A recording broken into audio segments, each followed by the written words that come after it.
Hello everyone.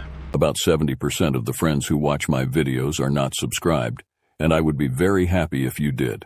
I know many of you use these videos to fall asleep, so before you drift off, I'd love it if you could leave a comment letting me know where you're listening from around the world. Story 1. The hallway carpet was rough against my cheek when I opened my eyes. For a moment I could not remember where I was or why I was on the floor. A strip of fluorescent light buzzed above me, casting a sterile glow across the hallway. I sat up slowly, my body stiff and sore. Confusion rolled through me as I looked around. I was in a hotel corridor, but I had no memory of leaving my room. The last thing I remembered was lying on the bed, watching television with the remote still in my hand. I reached into my pocket for my key card but found nothing. I stood up, wobbling slightly on my feet. I walked to my room door and tried the handle, but it was locked. I tapped my pockets again, more frantically this time, hoping I had just missed the card. Nothing. Nothing. No wallet. No phone, nothing at all. I walked to the next door and tried it, but it was locked as well. I moved down the hall, knocking softly on the next few doors. No response. Everything felt too quiet, too still. There were no voices, no televisions echoing from inside the rooms, no footsteps or signs of life. The silence was unnatural. I tried the elevator button, but it didn't light up. The panel beside it remained dark. The stairs were at the end of the hallway, and I walked briskly toward them. I pushed the door open and descended a few flights, but each floor looked exactly the same. Same wallpaper, same silence, same locked doors. I finally reached the ground floor and burst through the door into the lobby. It was empty. The front desk was unstaffed. The screens behind the desk displayed the hotel's logo, static in between. I called out, my voice echoing off the marble floor and glass walls. No one answered. I walked behind the front desk and searched for anything useful. No keys, no emergency phone, nothing. I checked the office door behind the desk, but it was locked. I noticed a clipboard with a printed schedule, but all the names and times were blank. It looked like a placeholder, never filled in. I went to the main doors and tried to open them. They were locked tight. I checked for a manual override or emergency release, but there was none. I felt trapped. I searched the business center, the gym, even the cafe, but every door was locked or the room was dark and abandoned. It was as if the entire staff had vanished. I looked at the wall clock. It was 4:22 a.m. I could not tell if it was accurate. My phone was gone, and there were no other devices I could use to confirm the time. I sat in the lobby chair and tried to calm down.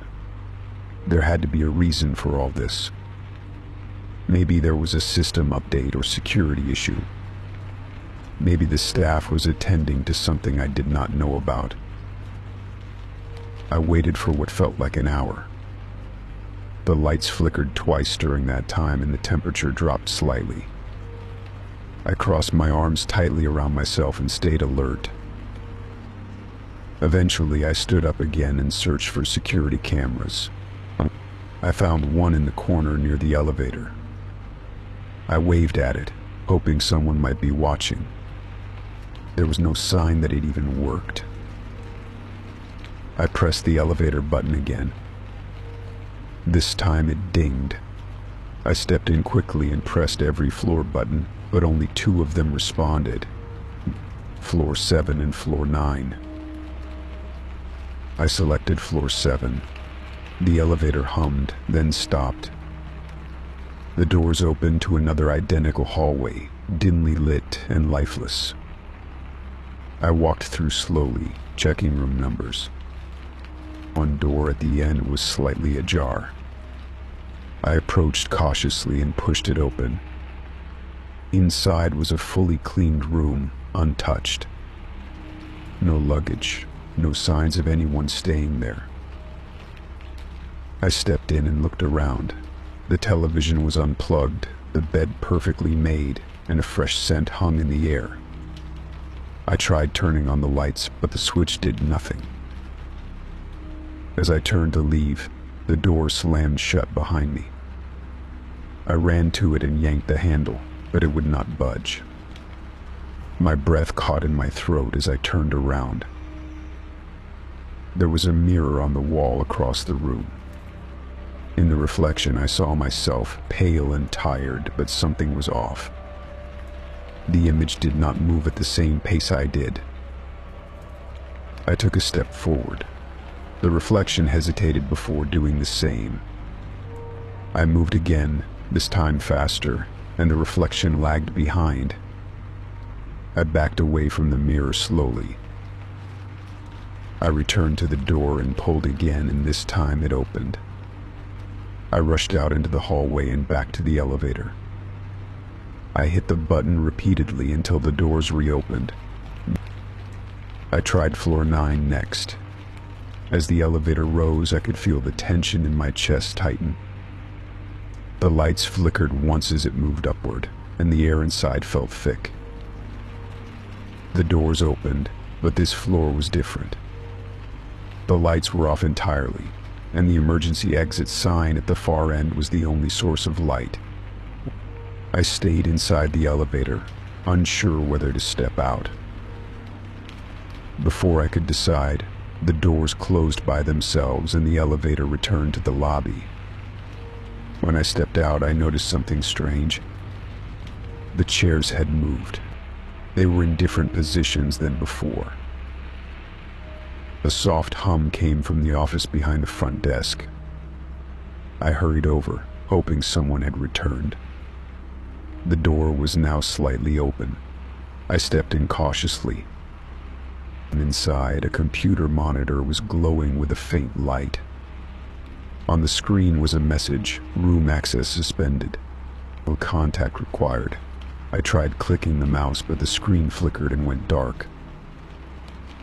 In the corner of the room was a shelf with labeled envelopes. One of them had my room number. I opened it. Inside was my key card, my phone, and a handwritten note that said, "Do not sleep in the hallway again." I stared at the note, stunned. How did my belongings end up here? Who wrote the note? I took everything and stepped out of the office. As soon as I was in the lobby again, the lights brightened slightly. I used the key card at the elevator and returned to my floor. My door accepted the card this time and clicked open. I stepped inside and closed the door behind me. Everything was exactly as I left it. My luggage, my shoes, the television on standby. The only thing different was a small glass of water on the nightstand. I picked it up. It was cold, fresh, and untouched. I drank it slowly, trying to calm my nerves. I checked my phone, which now had full battery and no messages or missed calls. I lay on the bed, not sure what had just happened. Was it a punishment? A test? A glitch in the system? I stared at the ceiling, trying to piece it together. Eventually, the sun rose and light filled the room. I got dressed and prepared to leave. I packed quickly and made sure I had everything. When I checked out at the front desk, a different clerk was on duty. She smiled and asked about my stay. I hesitated, then said everything was fine. She handed me a receipt and wished me well. As I stepped outside, the morning air was fresh and traffic had begun to hum. I took one last look at the building. Nothing about it seemed off now, just a normal hotel. I never got an explanation. I never asked for one. But now, whenever I stay in a hotel, I make sure to lock the door before I sleep. And I never sleep in the hallway. Not ever again. Story 2. The hotel hallway was unusually quiet when I woke up. I stretched in bed, the kind of stretch that lets you know your muscles had done more work than they should have overnight. My legs ached faintly, and I noticed a dull soreness in my feet. It was the kind of ache I normally felt after walking for hours, yet I had gone to bed early and hadn't left the room once. I glanced at the clock on the nightstand. It was just past 7 a.m. The room was filled with soft morning light filtering through the thick curtains. I sat up slowly and rubbed my temples. There was a strange fogginess in my mind, like the tail end of a forgotten dream. When I pulled back the curtains, I saw the long corridor outside. A housekeeper was mopping the hallway just a few doors down from mine. I watched her pause, wring out the mop, and glance at the floor ahead of her. Then she slowly began to mop again, following a winding, specific path. Something about it made me pause. I opened the door slightly, just enough to hear the faint squeak of the wet mop trailing across the carpeted tile. Her motions were deliberate, curving down the hall like she was following something invisible. She wasn't cleaning broadly. She was tracing a pattern. I stepped outside in my slippers and watched. The housekeeper didn't notice me right away. When she did, she gave a polite nod and continued her work. I asked her casually if someone had spilled something. She shook her head and said she was just cleaning up smudges and prints. That was odd. It was a hotel corridor, not a glass floor. Smudges? I asked if she was sure, and she nodded again, pointing to faint streaks that were almost invisible unless you were looking closely. I crouched down and examined the floor. There they were, footprints. My stomach turned. The prints were bare. No tread marks, no shoes, just faint oily impressions from the ball of a foot to the heel. I asked how far back they went, and she said they came from the elevator, looped around the hallway, and stopped at my door. I didn't know what to say. I thanked her and went back inside, closing the door more carefully this time. My heart was racing now. I checked the security bolt, which was still latched. I hadn't left the room. Had I? I opened the hotel app on my phone and checked the in-room service requests. Nothing had been ordered. I looked through my photos, hoping to jog my memory. No new pictures. Then I checked the step count. My phone said I had walked just over 2,000 steps between midnight and 4 a.m. That made no sense. I had gone to bed before 11. I distinctly remembered brushing my teeth, setting an alarm, and turning off the lights. I even remembered lying awake for a bit, scrolling through videos before eventually drifting off. There was no moment I had decided to get up again. I scrolled through the health data more closely. Not only were there steps, but the GPS showed a vague tracking line within the hotel's floor plan. It matched the path the housekeeper had mopped. The footprints. I had walked it, or someone had while carrying my phone. I turned the phone over in my hand, looking for signs of damage or tampering. Nothing. The case was still on, no cracks.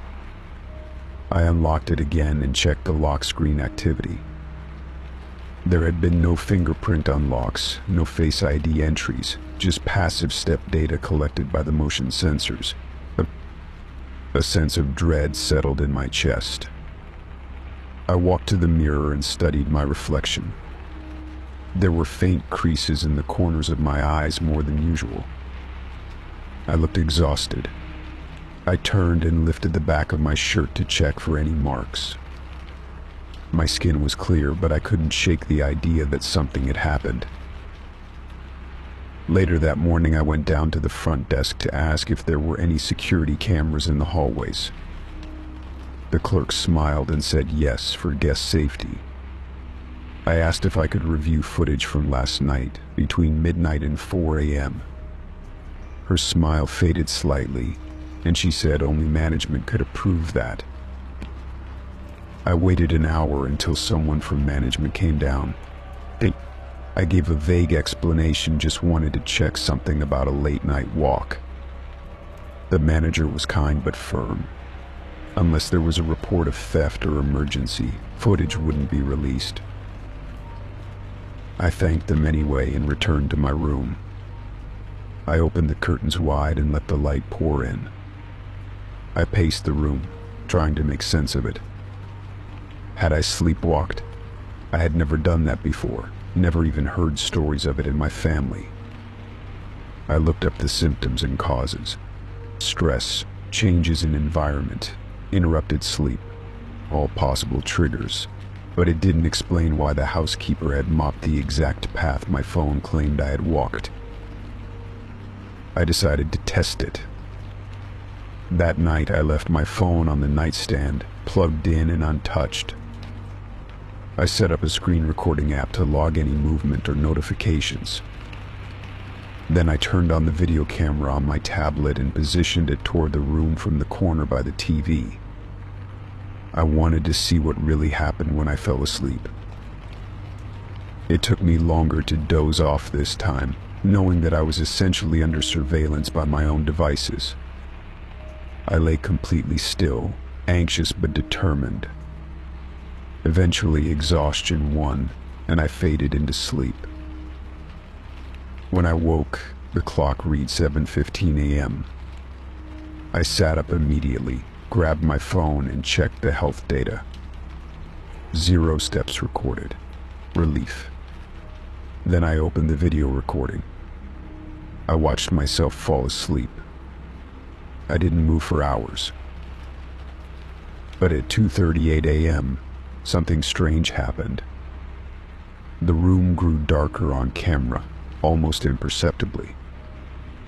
A shadow passed across the ceiling like someone had moved in front of the light filtering under the door. Then the edge of the bed dipped slightly, as if pressure had been applied. I leaned closer to the screen, my breath shallow.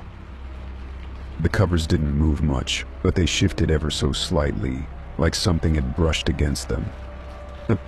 The camera didn't show a figure, just small, subtle movements that had no obvious cause. Then the tablet flickered.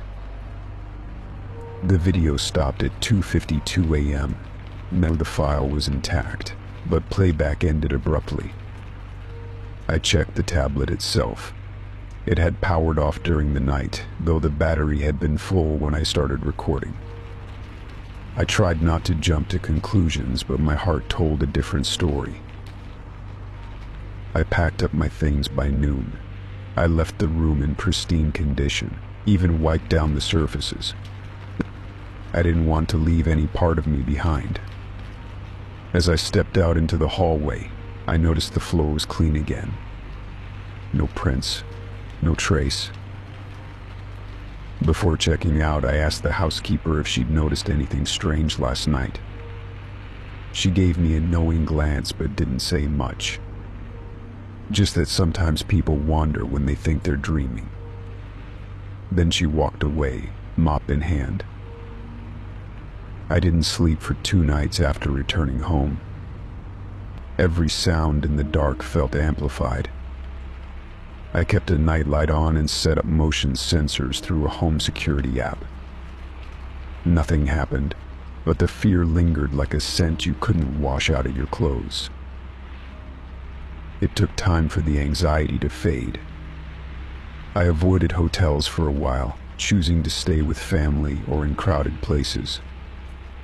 Eventually, I let myself believe it was a one-time thing, a trick of the mind, an unintentional step into sleepwalking territory.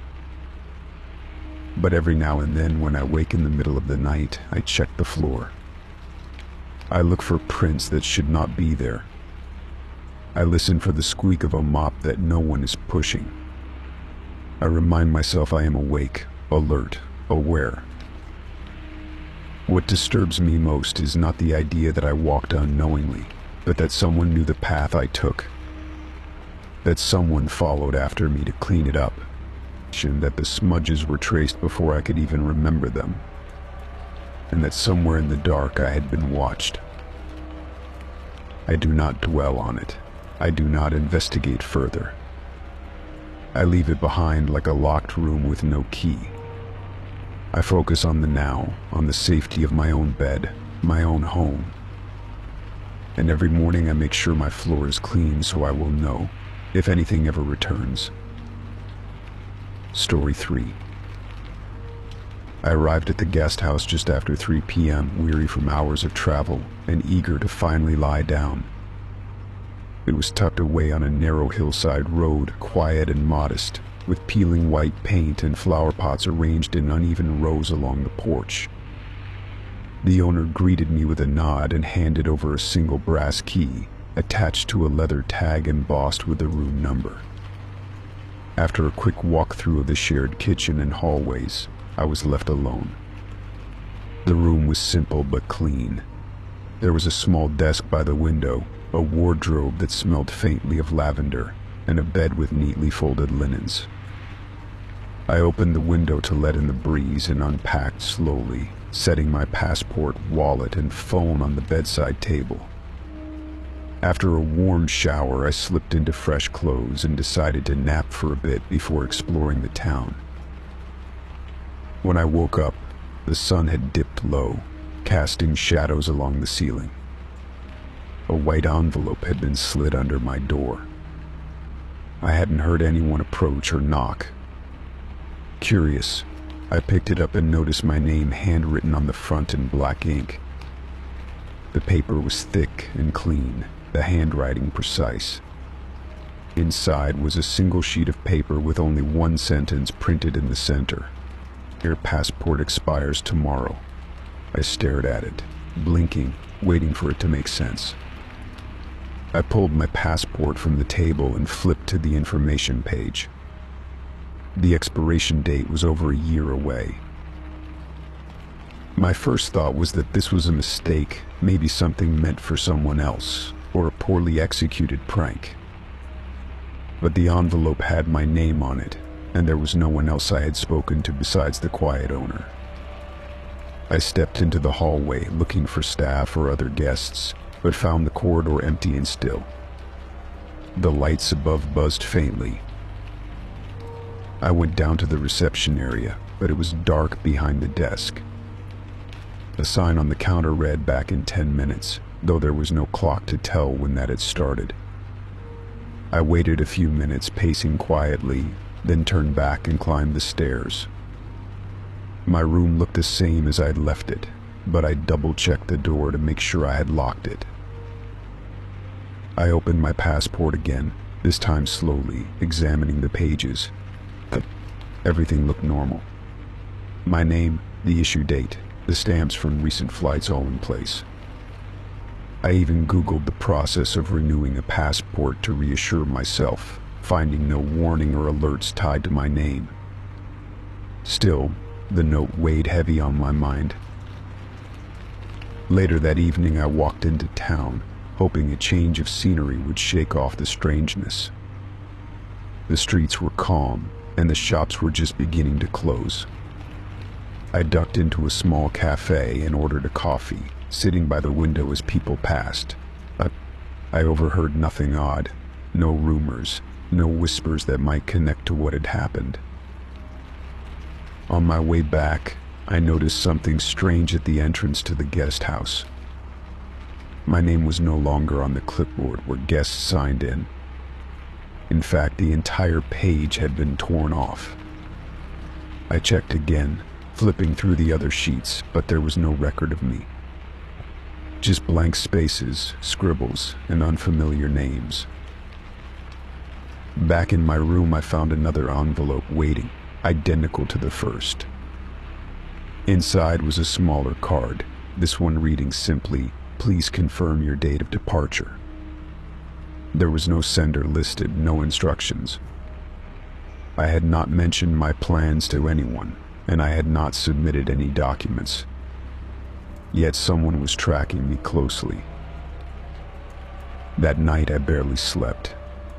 Every creak of the floorboards and rustle of wind outside made me sit up. I kept checking the time, watching the minutes crawl by as if weighed down. At one point I heard soft footsteps outside my door, followed by a light tapping, 4 quick knocks, then silence. I did not answer. By morning, nothing had changed. No new envelope, no sign of staff. I tried calling the front desk but got no answer. My phone showed full bars, but every number I dialed led to dead air. Even emergency services gave nothing but silence, as if I had been disconnected from the world entirely. I decided to leave. I packed everything, double-checked the room, and walked downstairs with my bag. The front door was locked. The knob turned loosely in my hand, but the door would not open. I searched for an emergency exit, but the signs led to sealed stairwells or doors that opened into blank concrete walls. When I returned to my room, the key no longer fit in the lock.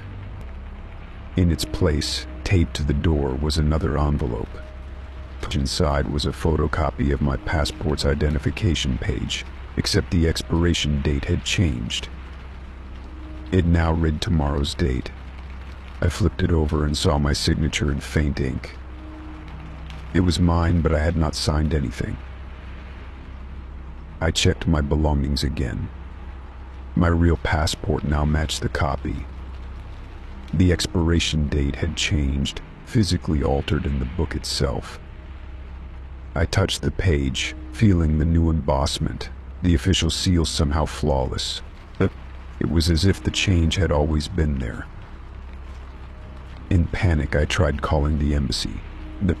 The line connected, and I reached a recorded message that repeated the same phrase, "Document mismatch detected."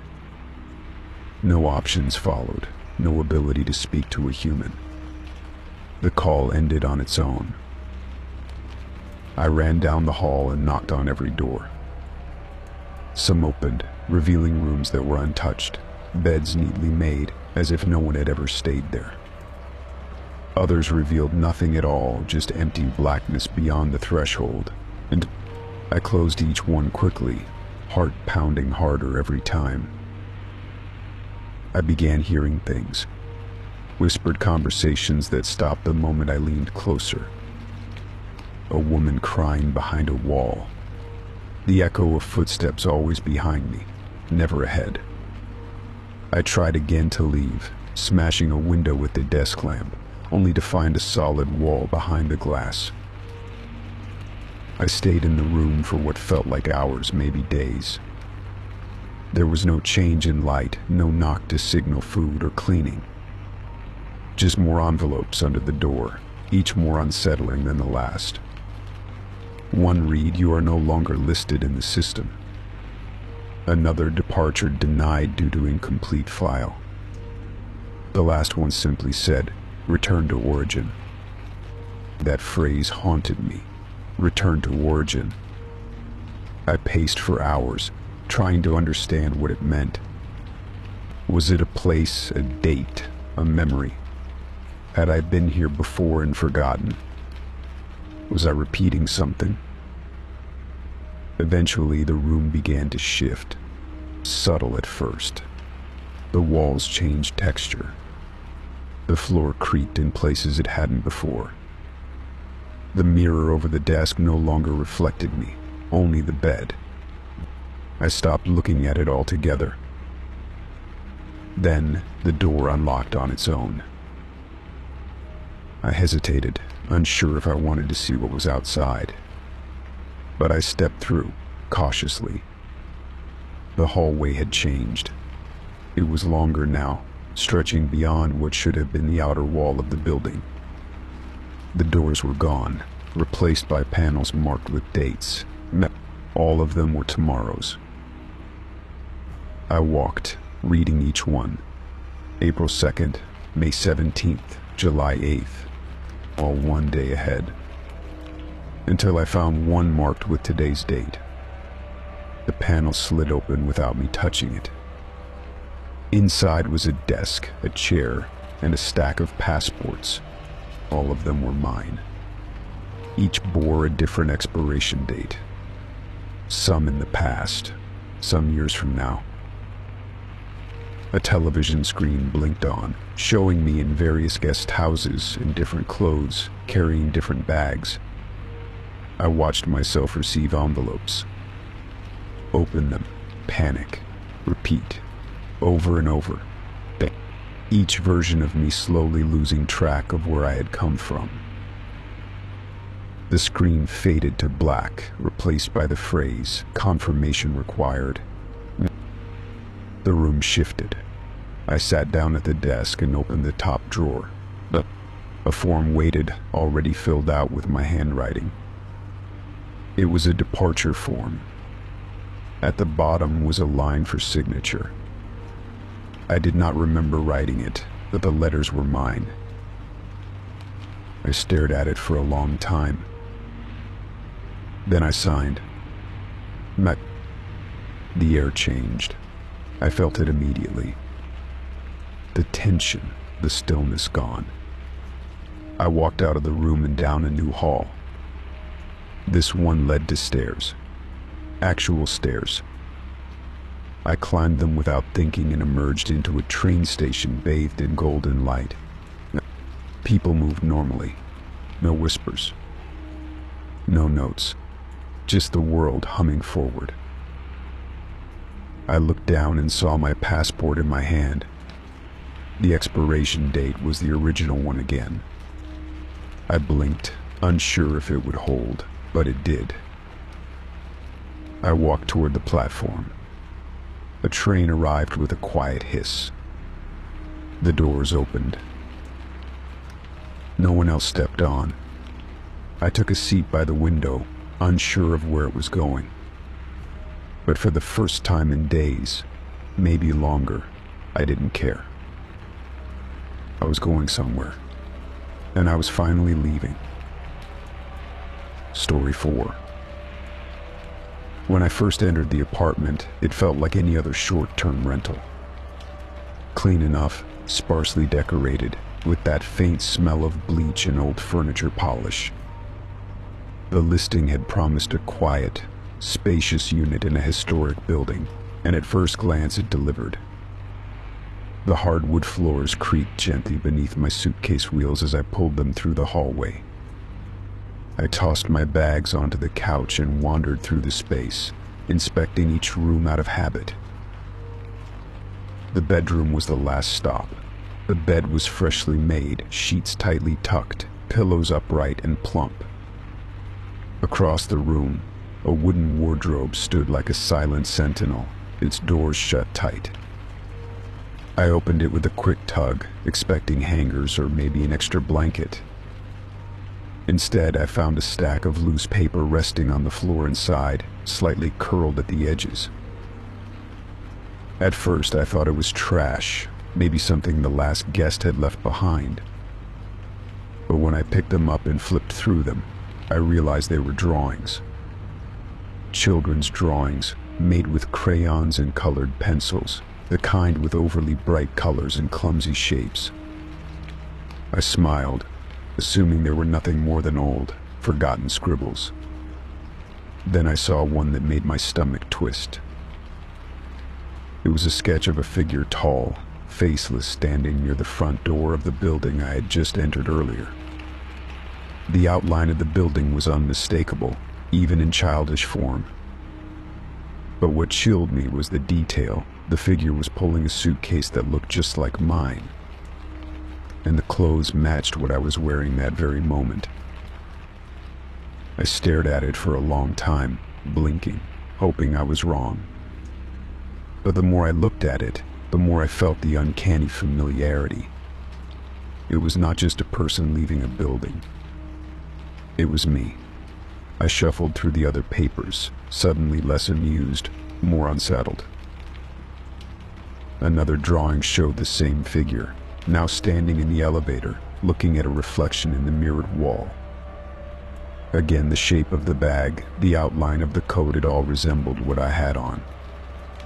The third picture showed the person walking down the sidewalk, past a coffee shop that I had passed earlier that morning. My heart began to beat a little faster. I checked the backs of the pages for any notes, names, or explanations. Nothing, just blank paper. The drawings were done with different colored crayons, some more smudged than others, as though they'd been handled many times. One page had greasy fingerprints on the edge, like small hands had clutched it often. I gathered them all and set them aside on the dresser, unsure what to do.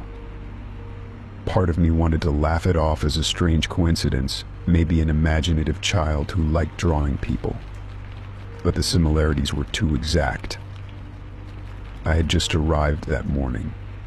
There was no way a child could have drawn me unless they had seen me, watched me.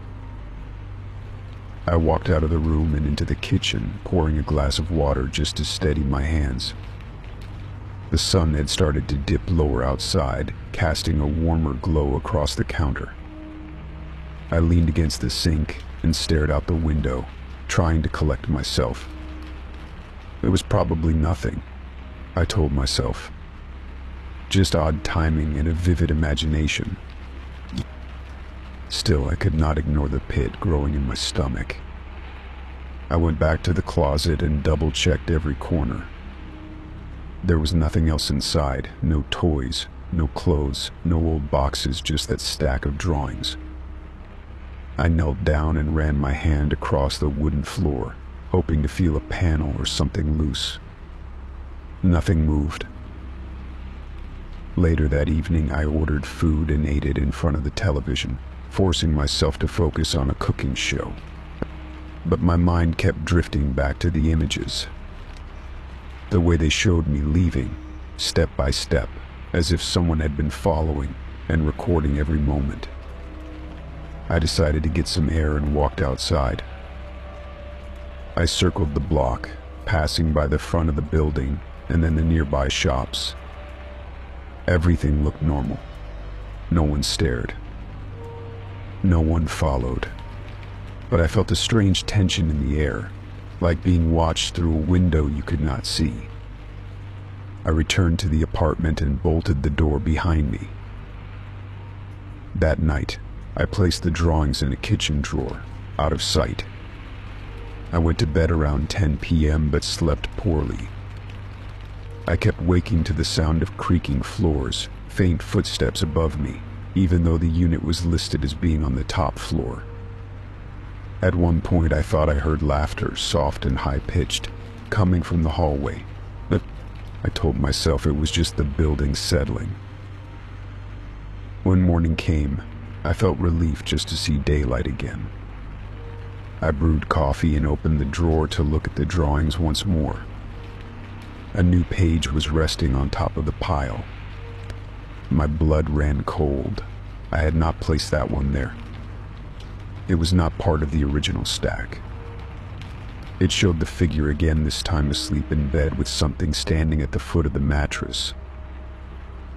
I dropped the paper and stepped back. My breath quickened, and I glanced around the room. The windows were shut. The door was still locked. I had been alone all night. At least I thought I had. I checked every corner of the apartment, every closet, even behind the shower curtain. Nothing. Nothing. I contacted the rental host and asked if there had been any reports of children living here before. The reply came back hours later. No kids, no families, just rotating short-term stays. The host claimed not to know anything about drawings or hidden papers. I asked if the place had security cameras.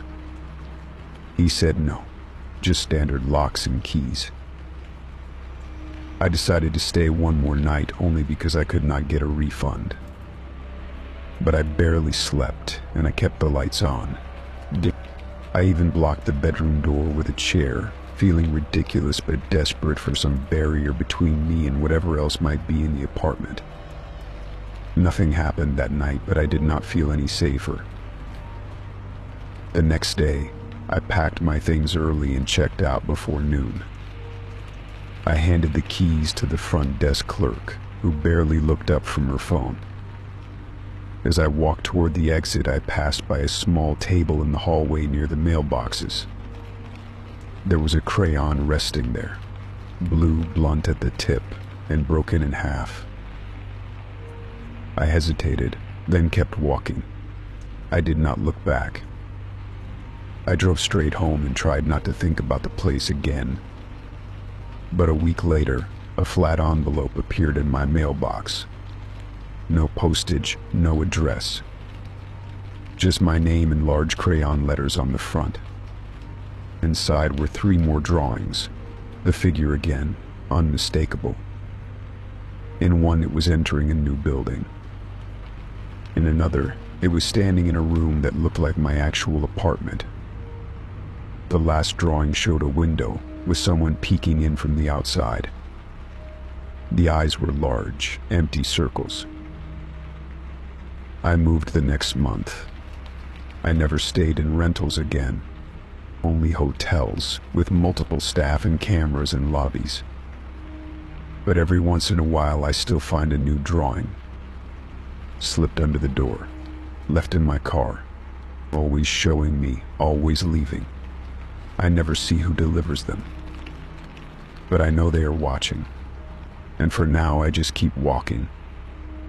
Because whatever is waiting, I am not ready to stop. Story 5. I arrived at the hotel just past 4 p.m., dragging my suitcase behind me through the polished lobby. It was one of those upscale boutique places with too much fragrance in the air and hallways dimly lit by designer lamps. The receptionist gave me my key card and a quick explanation about the amenities. Room 313 was on the 3rd floor, end of the hall, tucked into a quiet corner. I was grateful for the silence after a long day of meetings and airport noise. Inside the room, everything looked clean and expensive in that overly curated way. The bed was turned down, a folded bathrobe lay on the chair, and the minibar fridge sat quietly beneath the television. I glanced at it, then at the price list on the table, and decided not to touch anything. The items were overpriced, and I never trusted hotels that restocked by weight. I took a quick shower, ordered room service, and settled in for the night. The next morning I noticed something odd when I opened the fridge out of curiosity. All the items were neatly aligned as before, but there was one extra bottle of water. It was in the back corner, label facing forward. A white sticker had been placed over the hotel logo, and printed in black ink were the numbers 313, my room number. I picked it up and inspected it, but it looked sealed and identical to the other bottles. I assumed it was a simple mistake, or perhaps a complimentary welcome gift. I left it untouched and went about my day. When I returned that evening, tired and ready to unwind, I opened the fridge again. Everything had been perfectly restocked, identical brands, exact placements. And once again, the extra bottle with the label marked 313 was sitting in the back. This time I asked the front desk about it. The man behind the counter seemed confused but polite. He said housekeeping restocked the minibar daily, but that they never added anything personalized.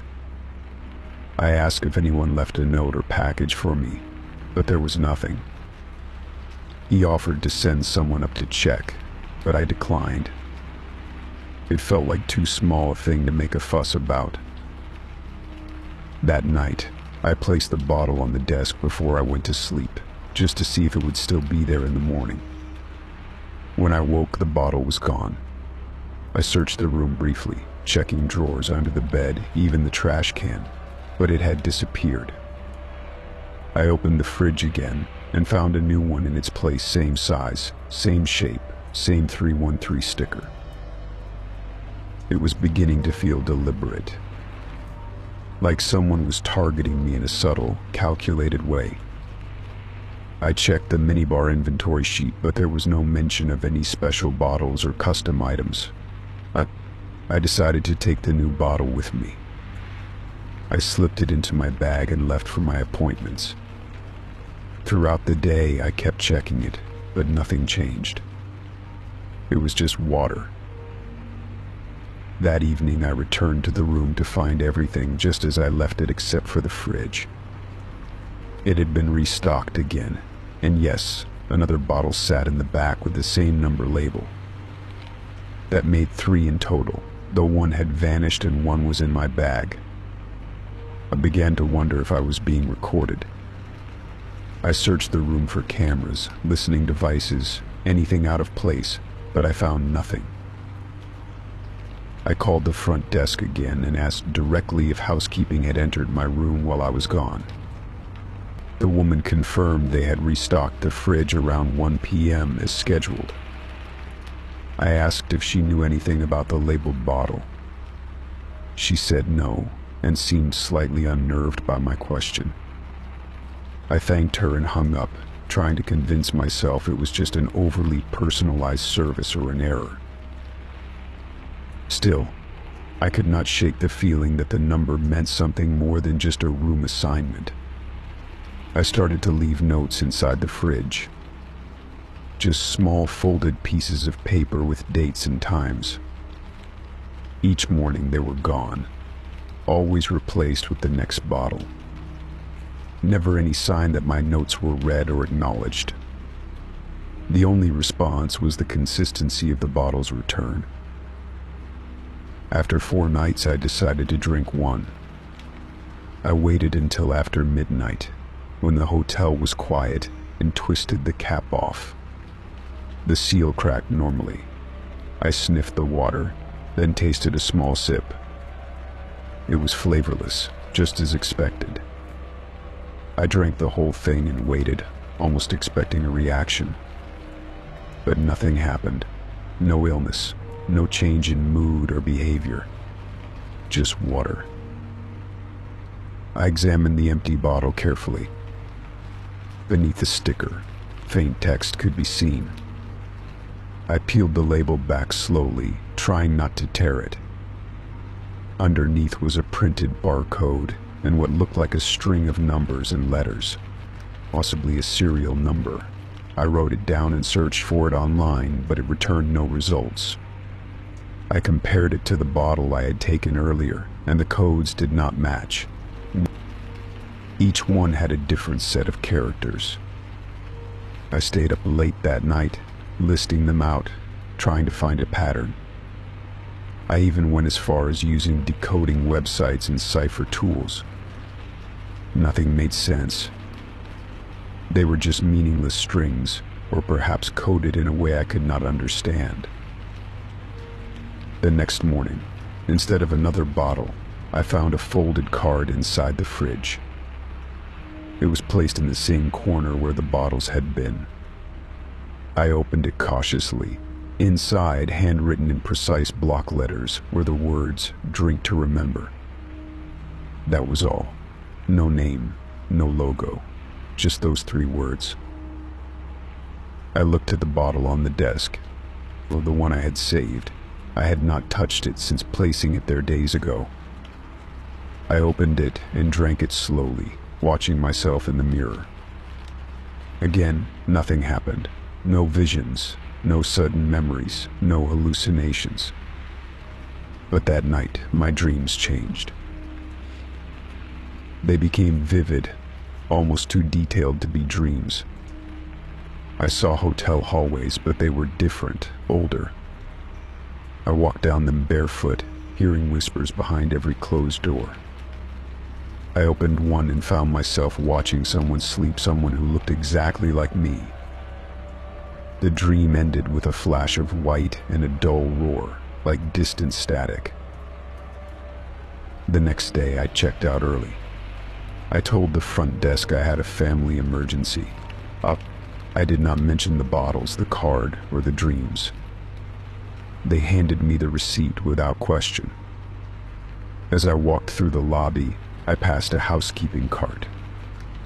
On top of it, lined up neatly, were several bottles with stickers on them. One was marked 313. I drove straight to the airport, needing distance more than anything else. I kept the last bottle. I could not explain why, but I felt it was important. I placed it on a shelf at home and tried to forget about it. But the dreams continued, and each one brought new fragments. Stories that did not belong to me. People I had never met, places I had never been. Weeks later, I received a package at my door. No return address. Inside was a single bottle, perfectly matching the others. The label read 313. I no longer lived in that hotel room. I was in a different city, far from that place. But the bottle had found me again. This time I did not hesitate. I drank it. In the hours that followed, memories flooded in like a dam breaking. I remembered other hotel rooms, other stays. Different numbers, different bottles, each one marking a piece of myself left behind. I remembered being told to drink. I remembered agreeing to something, though I still do not know what. Now every night, a new bottle appears in my fridge. Always sealed. Always marked 313. And I drink it, because if I stop, I am afraid I will forget everything again. Story 6. The message came through at exactly 7 a.m. I was still in bed, blinking against the light filtering through the curtains, when my phone vibrated on the nightstand. I reached for it lazily, expecting a message from work or a weather alert. Instead, it was a simple line of text, time to check out. My eyes lingered on it, confusion settling in slowly like fog rolling over a quiet street. I stared at it for a while, still foggy from sleep. The checkout time was clearly printed on the reservation confirmation, noon sharp. I had confirmed it again at the front desk last night after a late dinner.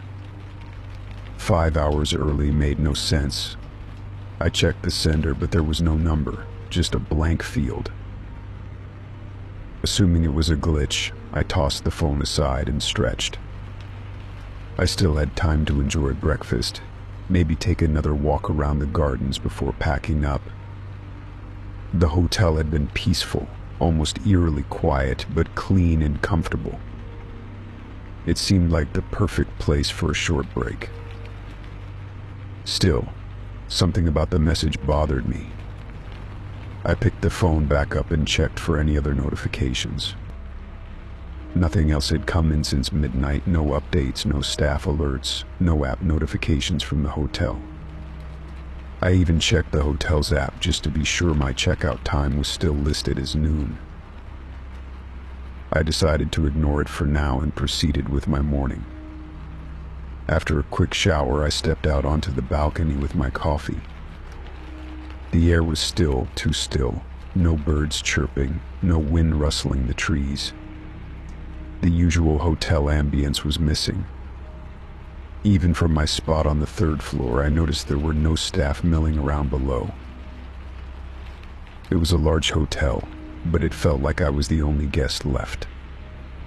I leaned over the railing and saw no one near the pool, the lounge chairs empty, the umbrellas all perfectly closed.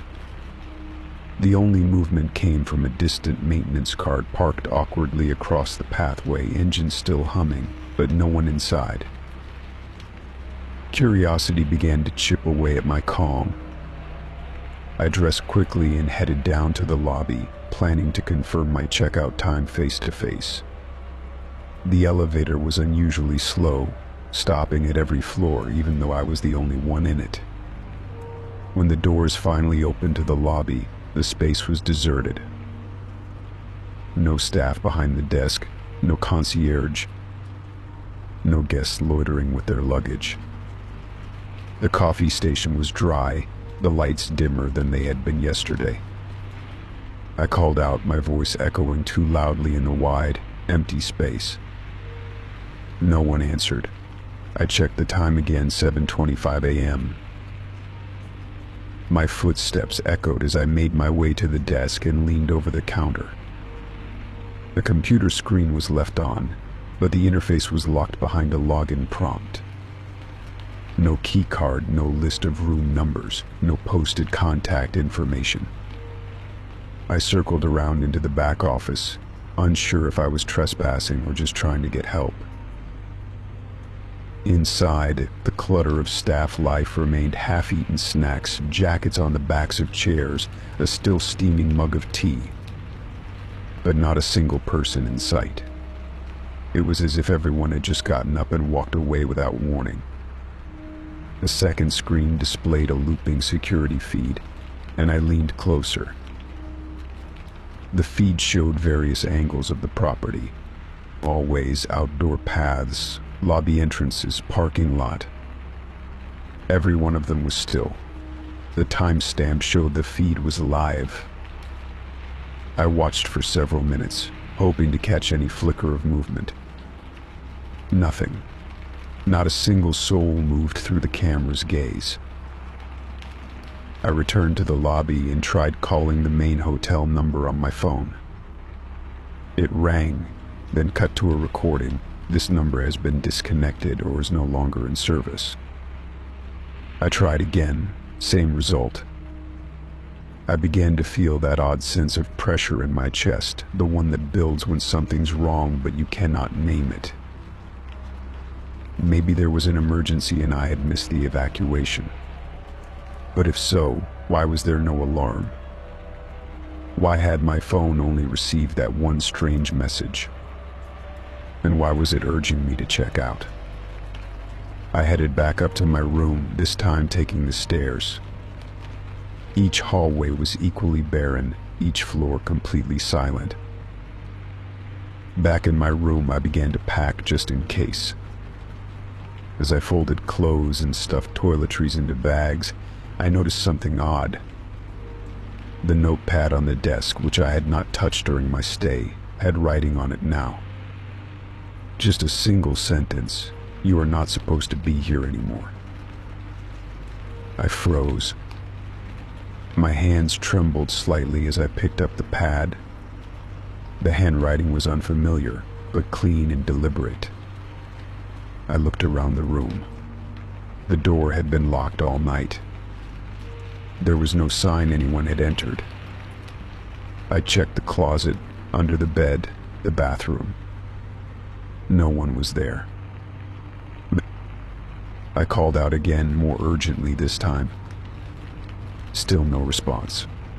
I threw my bag over my shoulder and decided to leave. I needed answers, even if it meant walking until I found someone. As I opened the door, I saw something strange at the end of the hallway. A housekeeping cart sat sideways in front of the service elevator, a single towel trailing from it. I walked toward it, drawn by something I could not explain. Halfway there, I heard a soft ding. Oh, the elevator. It opened behind the cart, but no one stepped out. I stood still, unsure whether to keep walking or run. Then, the elevator doors slowly closed again. I bolted down the stairs with my bag. At the ground floor, the side door by the lounge was propped open by a doorstop. I pushed through and found myself outside in the service alley. The light was sharp and unnatural, and the air smelled faintly of bleach. I walked quickly toward the parking lot. The valet station was empty. No cars, no people, no keys. I was about to step into the main lot when I heard a phone buzzing. It was not mine. I followed the sound and found a mobile phone lying on a bench. The screen lit up with the same message I had received: time to check out. A chill ran down my back. I backed away and decided to leave the hotel property entirely. Maybe walk into town and flag someone down. But as I approached the front gates, I saw something even more chilling. The gates were chained shut. A padlock sealed them tight. I had not noticed it when I arrived, and it had definitely not been there yesterday.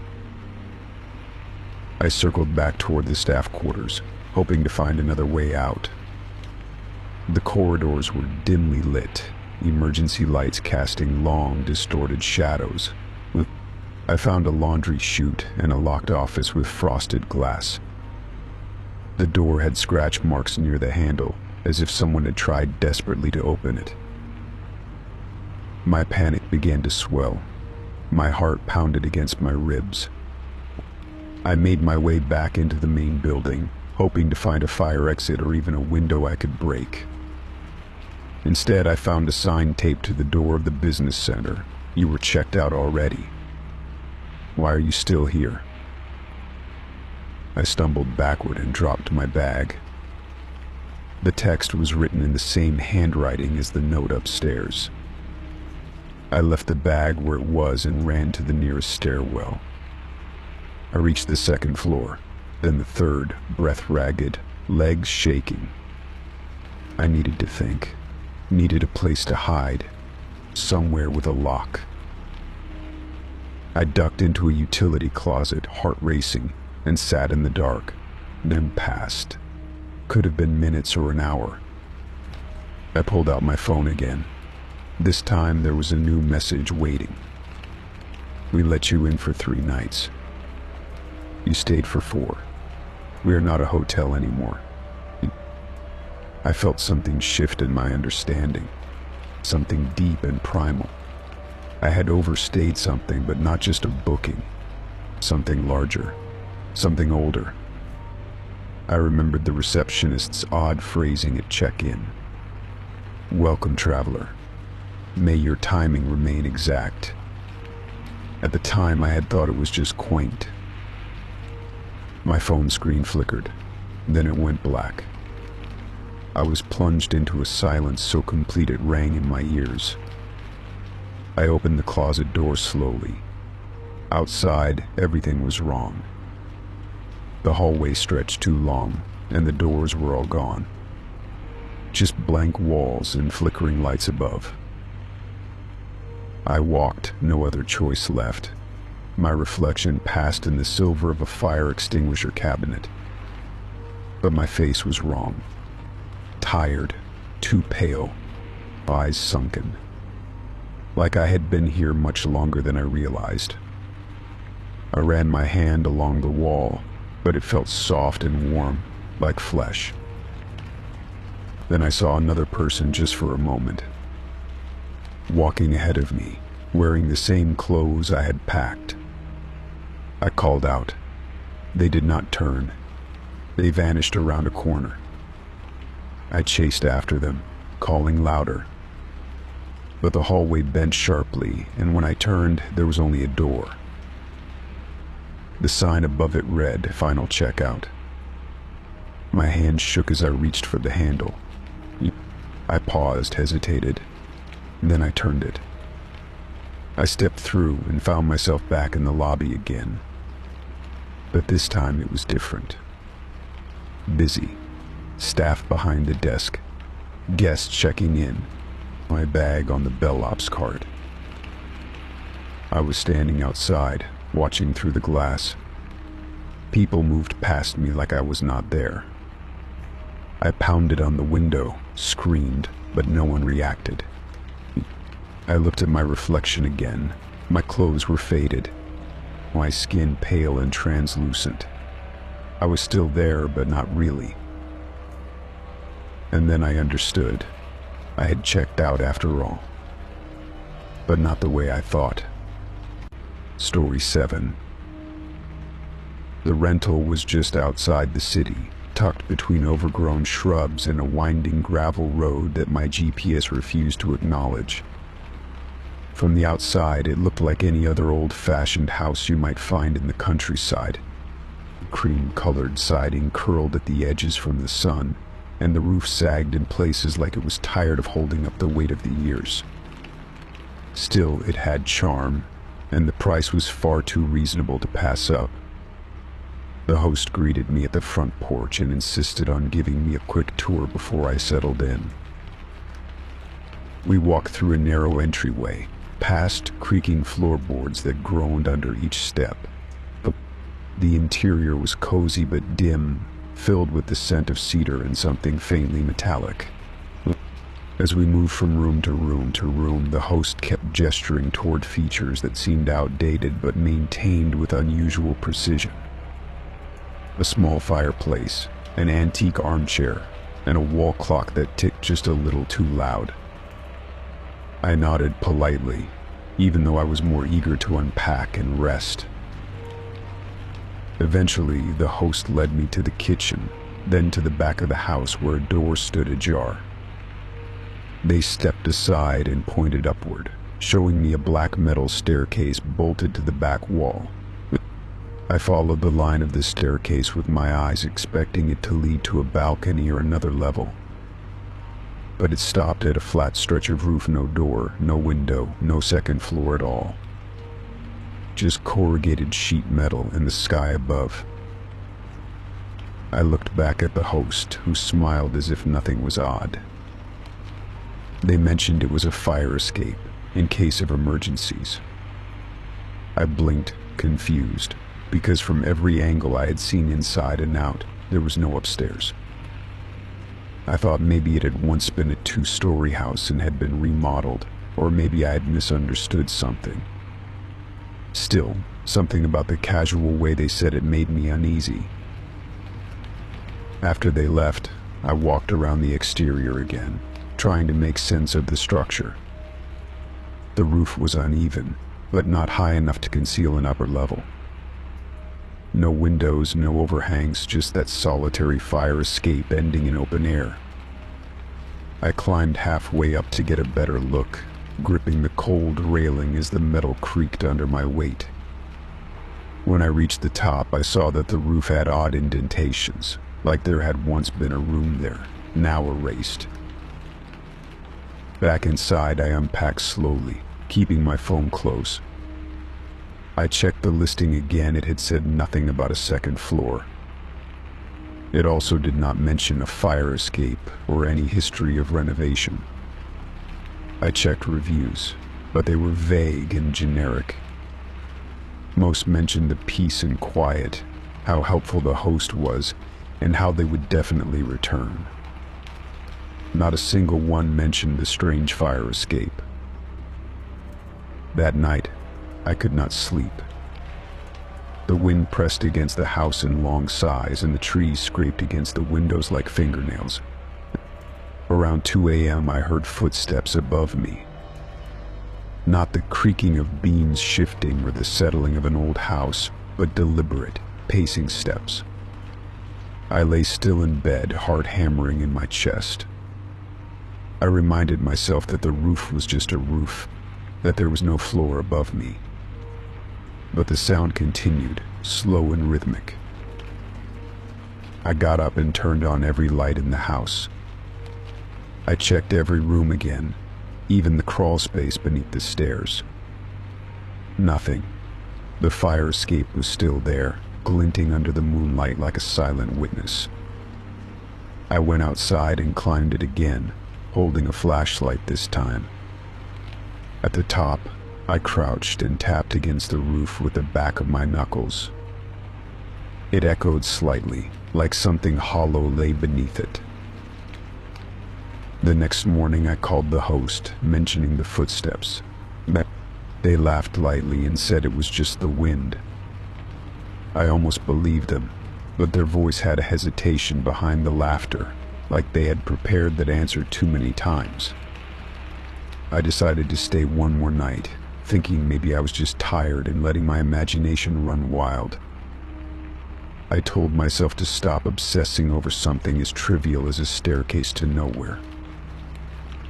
That evening, I noticed something different. A crack had appeared in the hallway ceiling. It ran in a perfectly straight line, as though something pressed against it from above. I stood underneath it, staring for a full minute, debating whether to pack and leave right then. But logic told me it was just an old house. Things crack. Wood warps. Roofs settle. I forced myself to believe it. I tried to relax by watching a movie on my tablet, but the wireless connection flickered every few minutes. The power dimmed slightly once, as though something was drawing from it. When I turned off the lights and lay in bed, the sounds returned. This time it was not just footsteps. There was a dragging sound, something heavy, slow. It moved in circles. I closed my eyes tightly, pulling the covers over my head like a child. Around 4 a.m. I snapped. I grabbed my flashlight, climbed the fire escape one more time, and stomped across the roof. I tapped, then slammed my fist against the metal until my knuckles throbbed. Silence. Dip. And then I heard it from underneath. A knock. 3 distinct knocks, coming from below the roof. I stumbled backward and almost fell down the stairs. I ran back into the house, slammed the door, and locked every latch I could find. I did not sleep again. I sat at the kitchen table until morning, watching the hallway ceiling. The crack had widened. Something dark had begun to seep from it, not dripping, but staining outward like oil blooming on paper. I took photos, but when I reviewed them, the stains did not show up. It was as if the camera refused to acknowledge them. I knew then that I had to leave. When the host arrived around noon to check in, I confronted them directly. I pointed to the ceiling, to the staircase, to the sounds. They did not deny anything. They simply nodded and said, "It does not bother most people." I asked what was under the roof, why there was a fire escape to nowhere. They said, quietly, it used to go somewhere. But it does not anymore. I packed quickly. As I dragged my suitcase down the path to my car, I glanced back once more. The fire escape looked different in the daylight, as if it had grown older overnight. Rust now coated the bolts. One of the steps was bent inward. I turned away and drove, ignoring the tight feeling in my chest that only loosened once the house disappeared from my rearview mirror. I stayed in a motel that night, sterile and brightly lit. No strange architecture, no unexplained noises. But sleep did not come easily. My thoughts kept returning to that house, to the fire escape, to the knock from beneath the roof. I could not help but wonder what was sealed up there, who had lived in that missing second floor, and why it had been taken away. Weeks passed. I tried to move on, but the feeling of being watched never left me. Sometimes I would find dust on my ceiling shaped like footprints. Other times I heard that same dragging noise, distant and muted. It was as if something had followed me. Or worse, as if something had been waiting for me to leave so it could follow someone else next.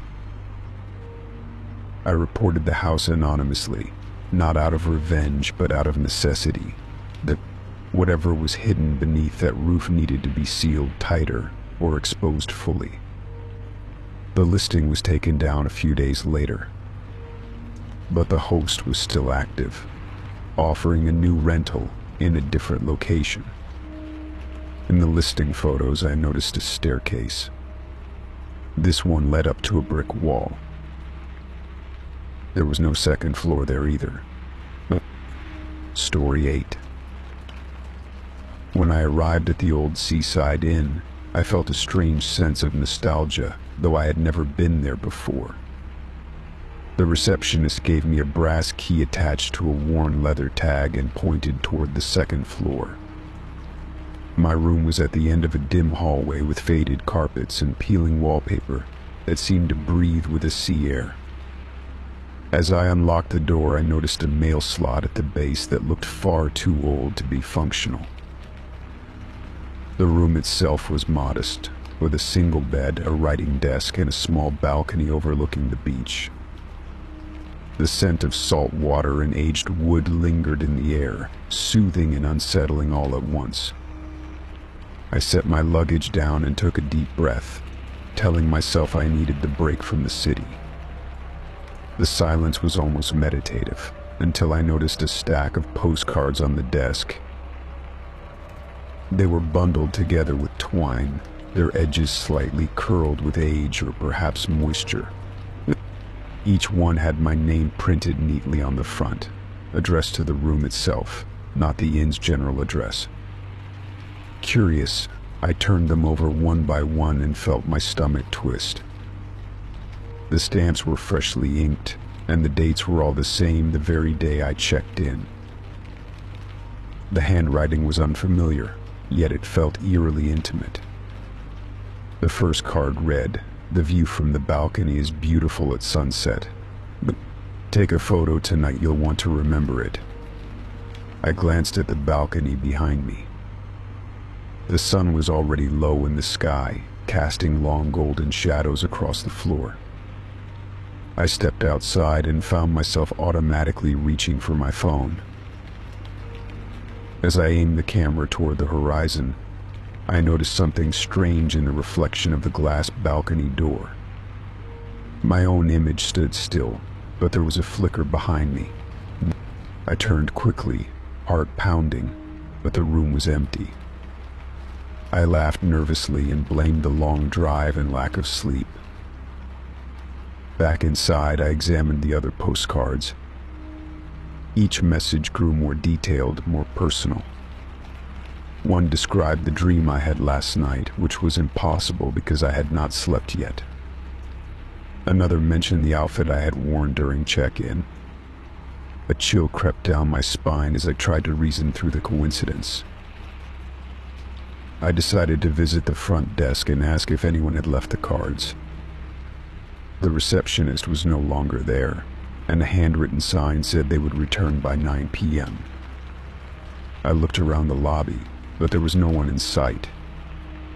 Even the ticking of the antique clock above the fireplace seemed muffled, as though sound itself was thinner in this place. Back in my room, I laid the postcards out in a grid across the bed. There were 12 of them in total, one for each hour of the day. That thought sent a strange shiver through me. The next card said, "Do not open the closet before midnight." I hadn't even noticed a closet yet, but I turned my head and there it was, half in shadow, its wooden door sealed with a rusted latch. I sat at the desk and tried to distract myself by writing in my journal, but I could not focus. Every few minutes my eyes drifted back to the bed and the spread of postcards, each like a breadcrumb laid out to lead me somewhere. I wondered if someone was playing a prank, if maybe this was some strange immersive experience. But who would go to such lengths? At 9 p.m. I returned to the front desk, hoping the receptionist had come back. Still, no one was there. The fire in the hearth had gone out, though I could have sworn it had been lit earlier. I called out, my voice echoing back unnaturally. It felt like being in a dream where everything is familiar yet distorted in subtle ways. I returned to the room and found the twine that once held the postcards coiled on the desk. I had not touched it since untying it. One of the cards was now missing from the bed. I scanned the room, and there it was propped against the mirror above the sink. I picked it up slowly. "You left the door open," it said. I turned toward the room door. It was closed, locked. I checked the closet, still latched. The balcony was shut tight. My heart raced as I rechecked the door, then the windows. Everything was sealed.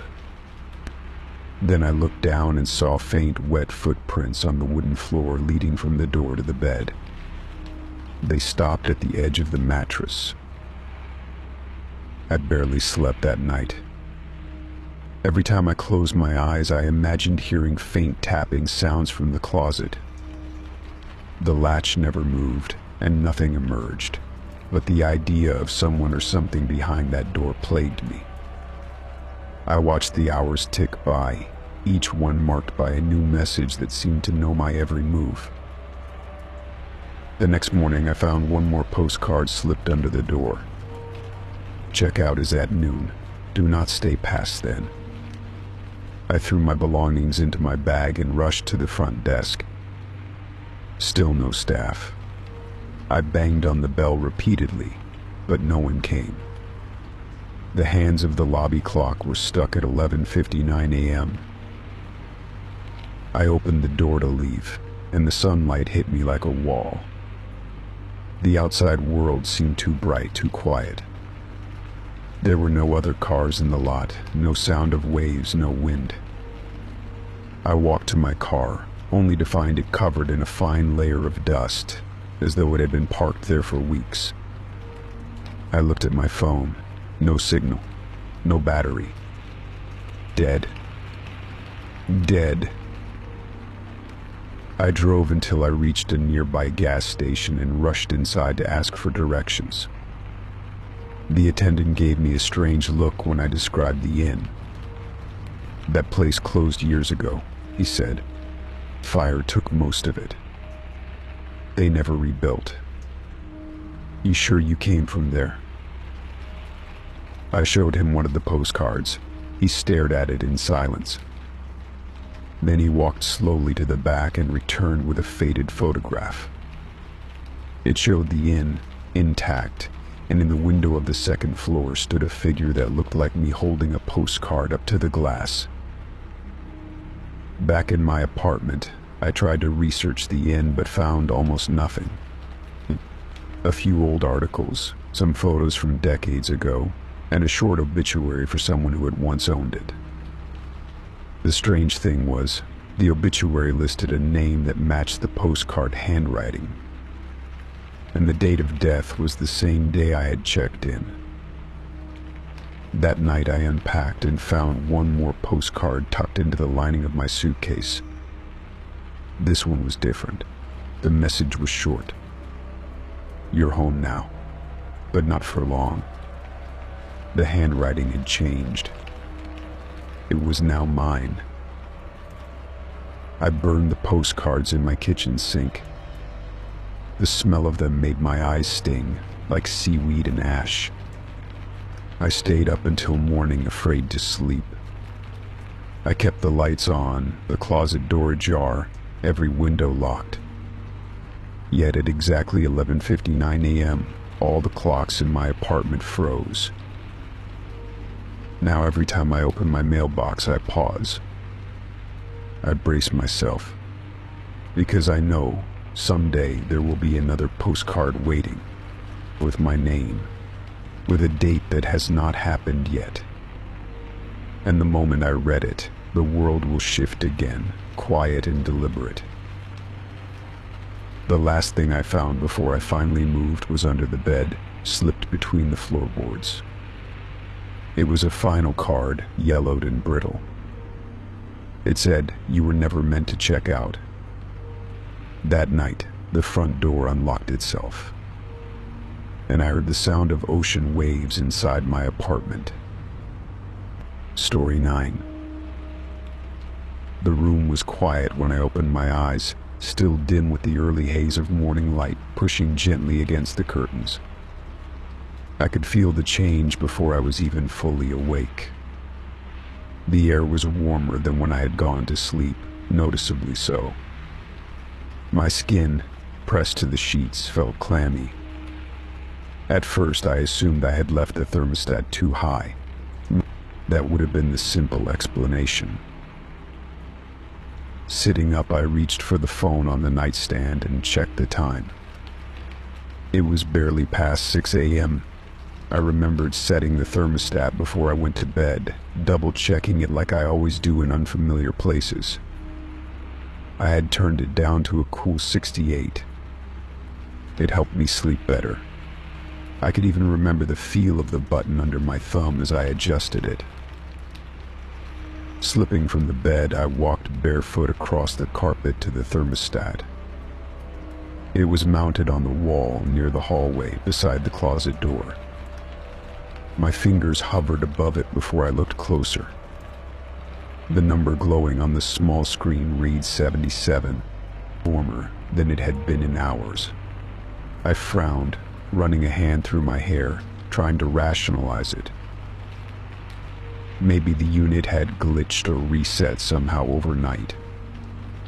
I pressed the buttons to bring the temperature back down, but a dull beep sounded with each press and nothing changed. Then I noticed the screen flicker briefly before going dark entirely. It stayed that way, no matter how many times I pressed the buttons. I stood there in silence, unsure if I had broken it, or if it had shut off by itself. I remembered the locked door in the hallway just outside the bedroom. When I checked in, the rental host had given me a brief tour. Bedroom, bathroom, small kitchenette, lounge area. But when I asked about that one door near the utility closet, she smiled vaguely and said it was a private maintenance panel. Off limits. Locked at all times. I had not thought much of it at the time. Plenty of rentals had off-limits sections.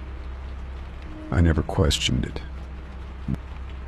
Still, I found myself walking to it now, just to see. The door was exactly as I remembered, plain, with a tarnished handle and a small keyhole just beneath it. I gave it a twist anyway. Locked, of course. I bent to peek at the seam where it met the frame, as if I could see inside. I could not, but the air near the door felt faintly warmer. That struck me as strange. What kind of panel gave off heat like that? I spent the morning drinking weak coffee from the machine and trying not to obsess. I opened windows, letting in a draft to push out the stale warmth. But every time I stepped into the hallway near that door, I felt it again. That heat, like a pulse coming from behind it. I kept staring at the door without meaning to, distracted by the impossibility of what had happened overnight. By noon, I had mostly convinced myself it was a technical fluke. Maybe the unit was old. Maybe it had remote settings controlled by the owner. Some rentals did that. Still, the door nagged at me. I tried to enjoy the quiet of the place. Read a book, took a nap. But when I woke up again in the late afternoon, the room was stifling hot once more. This time the thermostat screen was lit, but it blinked with strange characters. Not numbers, symbols, almost like dashes or codes. I backed away from it slowly. I did not know what I was seeing, but it did not feel right. I grabbed my phone and took a photo of the screen, thinking maybe I could look it up later. But the photo showed only a blank screen, as if nothing had been there. The next time I left the unit to get some fresh air, I passed the woman who cleaned the building. She was older, moved slow, and rarely spoke unless spoken to. I stopped her and asked if she had noticed any heating issues in the unit. She tilted her head and frowned, said the thermostat in that room should not even be functioning. That it was disconnected from the central control months ago due to a wiring issue. I blinked at her, unsure what to say. I asked again, clarifying. She shook her head and said that the panel behind the locked door had been sealed shut after the last renter reported strange noises from inside it. She said they had not opened it since. I asked when that was. She paused, then said about 3 months ago. That guest left early. Did not leave a note. Just left. That night I left a lamp on while I slept. I needed the light. The heat did not spike again, at least not at first. I managed a few hours of rest, though I kept waking with that same nagging feeling of being watched. At one point I thought I heard a faint click. Not a loud noise, just a small shift. I rose, walked barefoot again, and checked the thermostat. It now reads 79. This time I backed away completely. I sat on the couch, trying to control my breathing, thinking of every possible way this made sense. Maybe the owner was controlling it remotely. Maybe a wiring error was feeding the wrong data. But in my gut I knew someone had touched it, and I had been asleep. In the morning I packed my things. I did not check out. I left the key on the table and closed the door behind me. But before I got in my car, I looked up at the unit from the parking lot. Just one last glance. The curtains I had closed were now slightly open. Well, just enough for a sliver of light to escape. And in the narrow gap I swore I saw movement. A shadow, not from the sun. I left and stayed at a nearby hotel. Not much better, but at least it had other people, a front desk, and no locked doors I could not open. That night I slept better. I tried to put it behind me. But a few days later, I checked my email and found one from the rental service. It was brief, a guest feedback form. But what caught my attention was the timestamp. It said I had submitted a temperature adjustment request at 2:34 a.m. I never sent any request. I tried contacting the service to ask if the unit had smart settings or remote overrides. They told me no. Everything in that rental was manual. Nothing could be adjusted unless someone physically changed the thermostat. I asked about the panel behind the locked door. They said there should not be any panel. That door was just a sealed utility access meant to stay locked. I asked who had stayed there after me. They paused, then said the unit was currently unavailable, that it had been removed from the listings. They gave no further details. Over the next week, my phone glitched twice. Once while scrolling through my photos, I noticed a new image I did not remember taking. It was a blurry shot of the hallway inside the rental. The angle was strange, low, as if taken from near the floor. It showed the base of the locked door. A sliver of light glowed from beneath it. The second glitch happened during a call. I heard a voice, faint and crackling, repeating a sequence of numbers in rapid succession. The call dropped. When I looked at my recent calls, that number was not listed. Not as incoming, not as outgoing. It was just not there. I replaced my phone 2 days later, reset all passwords, tried to move on. But a week after that, I received a package at my new hotel. No return address. Inside was a small digital thermometer. The display read 77. There was no note. Just the device, silent and unblinking. I kept it in the drawer, unsure what else to do. But every night since then, no matter where I sleep, I wake up sweating. The thermostat always shows the same number. 77. And sometimes, just before I fall asleep, I swear I hear a click from the other side of the wall. Story 10. At daybreak, the curtains were drawn tight, even though I distinctly remembered leaving them open the night before. It was the first thing I noticed when I woke up, the dimness in the room not matching the early morning light I had expected to stream through the large windows.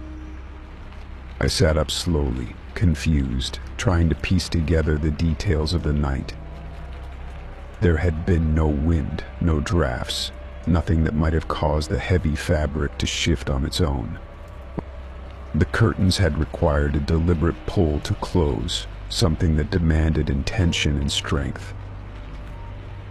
I got out of bed and walked toward the window, my feet cold against the polished wooden floor. The quiet was too complete, like the world outside had taken a deep breath and held it. Pulling the curtains open revealed the expected scenery: a distant hill, rows of pines, and the narrow road leading away from the property. But the way the curtains had been pulled together, perfectly aligned and slightly overlapping, told me someone had done it carefully. I checked the lock on the balcony door. It was still engaged, just as I had left it. The key was in my pocket, and the glass panes bore no signs of tampering. My hands rested on the smooth wood of the frame as I glanced outside again. No footprints on the deck, no movement in the yard, just the same silent woods as yesterday. I tried to rationalize it as a staff member being overly attentive, maybe a cleaner who thought I preferred darkness in the morning. But I had not authorized any entry, and no one should have had a key. I walked through the suite, checking every door, every latch, and every lock. Everything was untouched. Nothing was missing, yet the feeling of intrusion clung to my skin like a second layer. The lodge I had rented was meant to be secluded, ideal for disconnecting. No internet, no signal, just landline access for emergencies and a guest book of handwritten instructions. I flipped through it again, searching for any mention of housekeeping hours or unannounced visits. There was nothing. Every note emphasized privacy and independence. Guests were to be left undisturbed. I spent the rest of the morning checking the entire cabin. Closets, cupboards, under the bed, even the attic crawl space. Each space was exactly as it should be. Yet I could not shake the certainty that someone had been in the room while I slept. The weight of that knowledge pressed on me harder than I cared to admit. I made coffee and sat by the kitchen window, watching the tree line. By noon, I tried to resume my schedule.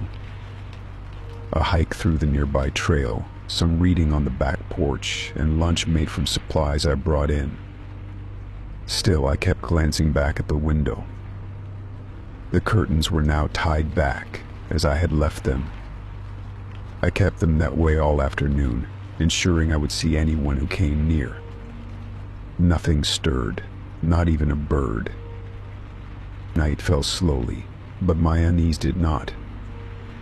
I turned on the lights one by one, careful to check each room before closing the doors. I locked the balcony again and drew the curtains back completely. This time I took a photo, just in case. I placed my phone face down on the nightstand and climbed into bed without turning off the bedside lamp. Sleep came in waves, shallow and restless. Every small sound snapped my eyes open. A creak in the ceiling, a shift in the wind. I checked the curtains 3 times during the night, each time confirming they remained exactly as I had left them. When I finally drifted into deeper sleep, it was nearly morning. When I awoke, the room was dim again. The light that should have poured through the open windows was absent. My heart sank before I even turned to look. The curtains were shut tight. This time I knew I had not forgotten. I scrambled for my phone and checked the photo I had taken. It showed the windows wide open, the trees visible through the glass. I had proof now, but that did not help me feel safer. I opened the curtains again, heart racing, and checked the locks once more. Still engaged. The cabin was too remote for pranksters, too secure for strangers. I reviewed the interior security features. There were none. The lodge's charm was its simplicity. No cameras, no alarms, just keys and quiet. By mid-morning, I began to feel paranoid. I considered calling the rental agency, but the landline had no dial tone. I tried to shake off the fear by heading out for another hike. The fresh air helped briefly, the act of movement clearing my head. But when I returned, something else was off.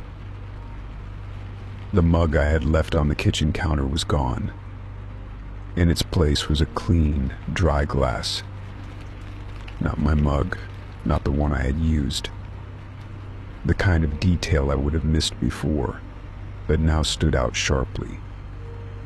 I did a full check of the kitchen and found the mug rinsed and placed on the upper shelf, out of reach unless someone had a step stool. I had not done that. This wasn't forgetfulness.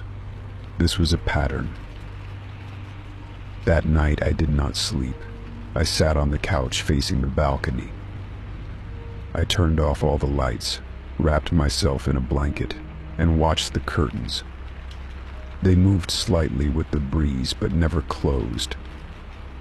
I remained alert, every sound amplified by the silence of the forest.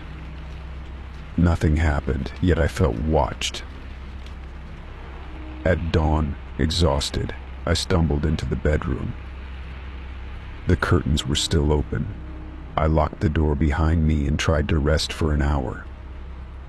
When I woke again mid-morning, they were shut once more. I had locked the door. I had the only key. My breath caught in my throat. That afternoon, I packed my things. I could not explain what was happening, but I knew I could not stay. I shoved everything into my bag and went to retrieve the cabin key from the drawer where I always kept it.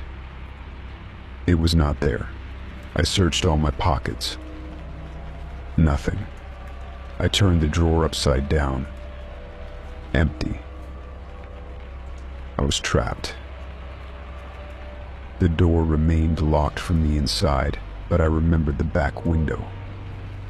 I used a kitchen knife to pry it open and climbed out onto the porch. My car was parked exactly where I left it. I sprinted to it, not bothering to check anything else. I tried the door, unlocked. I got in and turned the ignition. It started. As I drove down the narrow road, the cabin growing smaller in my rearview mirror, I glanced up at the bedroom window. The curtains were open, just like I had left them, and standing there was a figure. Not waving, just watching. Still. I did not stop. I drove straight into town, not caring about speed limits or bumps. I reached the rental office and burst inside, wild-eyed and shaking. The receptionist blinked in surprise as I demanded to speak to whoever handled the lodge. She told me no one had been sent out. The cabin was self-check-in. No staff had visited it in days. I asked for the last inspection date. 3 weeks ago. I asked if anyone else had a key. Only the cleaning crew, she said, but they had not been scheduled during my stay. I asked about the curtains. She smiled awkwardly and said she had no idea what I meant. I left that place with a full refund and a tightness in my chest I could not ease. I stayed at a roadside motel for the night, every light on, every curtain tied open. No one entered. Nothing moved. I stayed up just to make sure. It has been weeks since then. I still have the photo of the open curtains. I look at it more often than I should. But here is the part I cannot explain. Every time I glance at that photo, the curtains in it seem just a little closer together. Not all at once, gradually, day by day, closing. Or in the reflection in the glass. It was not there before. But now, faintly, I can see someone standing behind me, watching, always watching. Story 11. I was halfway through brushing my teeth when I heard the soft scrape of paper sliding against the carpet. The sound was subtle, but in the silence of the hotel room, it felt out of place. I leaned out from the bathroom, toothbrush still in my mouth, and spotted the corner of a white note poking in from under the door. I rinsed quickly, wiped my hands on the towel, and picked up the paper. The message was short and handwritten in black ink. It read, "Enjoy your privacy tonight." There was no name, no room number, no signature. My first reaction was confusion, followed by an odd flutter of unease. I checked the hallway through the peephole. It was empty. No footsteps, no voices, no doors closing. I opened the door slowly and glanced in both directions, but there was no sign of anyone nearby. I stood in the doorway for a few more seconds, debating whether to alert the front desk. But I told myself it was probably a mistake. Maybe someone meant it for a different room. I closed the door, locked it, and turned the deadbolt. Still, the note stuck in my mind. I sat on the edge of the bed, staring at it in my hand. There was something unsettling about the handwriting, almost too neat, like it had been written with deliberate care. I turned the card over, looking for clues, but it was blank on the other side.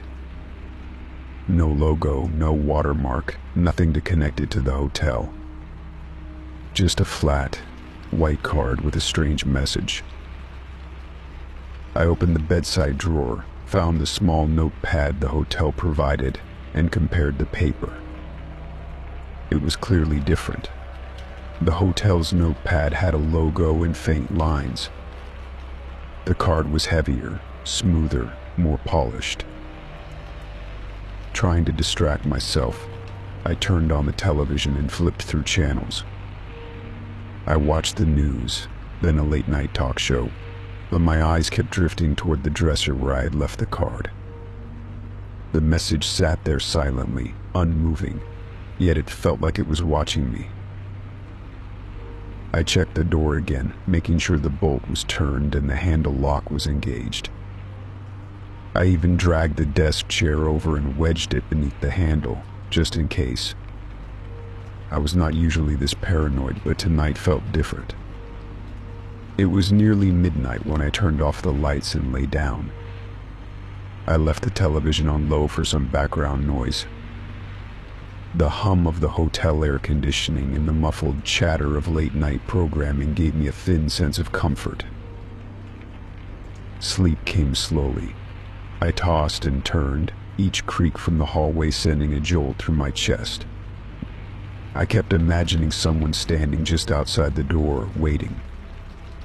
But I forced myself to stay in bed. Sometime around 2 a.m. I woke suddenly. The television had turned off, not just off, but completely dead. The screen was black, the power light unlit. I had not used a timer. I sat up in the dark. The room was colder than before, and the silence was absolute. No hum from the AC unit, no sound from the hallway. Even the light from the smoke detector had gone out.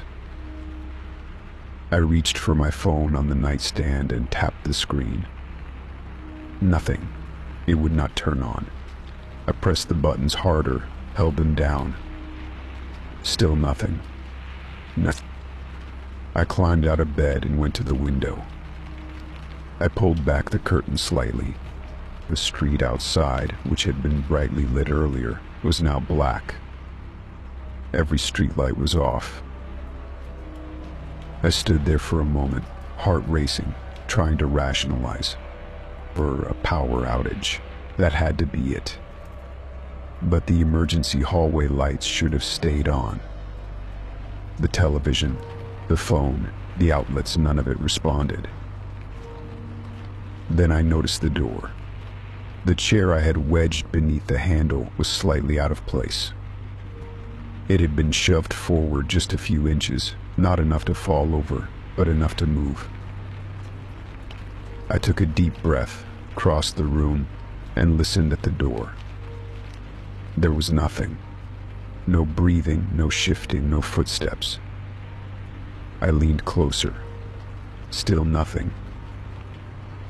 I slowly moved the chair back into place, then stepped away. I did not try to sleep again. I sat on the edge of the bed with the note in my hand, rereading the message over and over.